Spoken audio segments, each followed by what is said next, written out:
Nagbago talaga yung buhay ko nung tinigilan ko yung mga bagay na hindi nakakatulong sa growth ko. Minsan hindi naman new habits ang kailangan mo. Minsan kailangan mo lang tumigil sa mga bagay na nag-hold back sa'yo. Ito yung tatlong bagay na tinigil ko para maka-level up. Number 1, forcing myself to stay around people who no longer align with me. Napansin ko na habang tumataas yung standards ko, may mga taong hindi na same direction. Hindi siya bad thing. Normal siyang part ng growth. Number 2, wasting time on things that don't move me forward.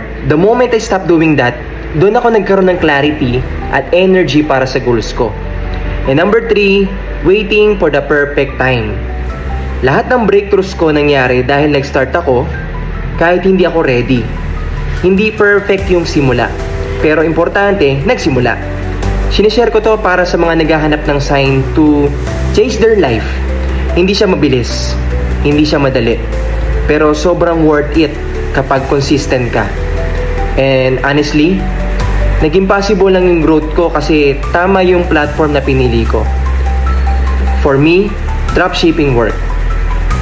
It gave me results na hindi ko in-expect. If you like content like this or if you want to start dropshipping, I'm sharing my journey hoping ma-inspire kita. Kasi kung nagawa ko, kaya mo ring simulan.